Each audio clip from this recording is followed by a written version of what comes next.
I got broads in Atlanta, just to lean in the family. Credit cards in the scammers, hitting the licks in the van.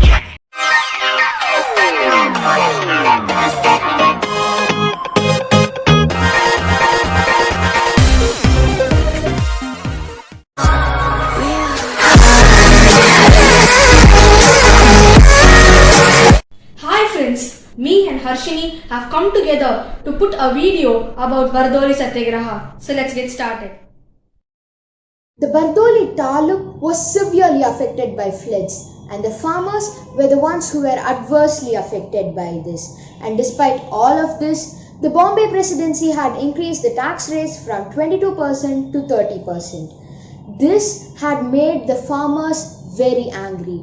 They even denied to pay the enhanced tax rates and requested the government to take back their decision. But unfortunately, the government denied their request. And this no tax campaign was also called as the Bardoli Satyagraha movement, which was led by Sardar Vallabhbhai Patel. Despite petitions and appeals from civil groups and farmers to reduce the tax rates, the government decided to go ahead with its enhanced tax rates. In 1927, the local Congress party published a report to show that the farmers could not carry the burden of the enhanced tax rates, but the authorities did not have any concern about it. In January 1928, the people of the Bardoli Taluk requested Vallabhbhai Patel to launch the movement against the enhancement of tax rates. They assured Gandhiji that this movement will be a non-violent movement. Patel agreed to take the leadership role only after informing the farmers that they can face any consequences like land grabbing or confiscation of the cattle or even imprisonment of the peasants. The farmers agreed to Patel. Patel asked the government to reduce the tax rates, but the government was unwilling to make any changes. Gandhiji also gave his support to this movement through his writings in the Young India magazine. Patel divided the taluk into camps and organized hundreds of men and women across the country. The volunteers came from different communities like the Hindu, Muslim and Parsi. The volunteers organized many events and protests to educate the masses about the movement. Several other women also actively participated in this movement. Door-to-door campaigning was done to raise awareness about Bardoli Satyagraha. Those who paid the taxes or were supportive of the British were socially boycotted. Peasants were strictly forbidden from paying the taxes. Although the movement was local, it received national-wide attention and support.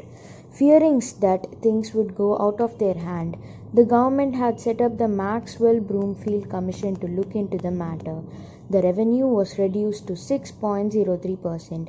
The peasants were returned to their confiscated land. Patel then emerged as a national leader after the success of the Bardoli Satyagraha. Sardar Vallabhbhai Patel was very instrumental in bringing on Bardoli Satyagraha very successful. So here are some points about Sardar Patel's contribution for India's independence. Vallabhbhai Patel was given the title Sardar by women who took part in Bardoli Satyagraha. Vallabhbhai Patel is also popularly called as the Iron Man of India. He is remembered as a very strong and dynamic freedom fighter of India. He has immense contribution in bringing independence to our country. After independence, he played a prominent role in the integration of India. Sardar Patel joined 562 princely states to India. He was also the first Home Minister of India. To honor his dedication, the Statue of Unity was built. As told earlier, he joined 562 princely states, so hence the name Statue of Unity. In 1930, Sardar Vallabhbhai Patel was one among the leaders who were imprisoned for participating in the Salt Satyagraha. His inspiring speeches during the SALT movement transformed and inspired many youngsters. He also participated in Gandhi's call for individual disobedience and was once again arrested in 1940 for 9 months. He had extremely good negotiation skills.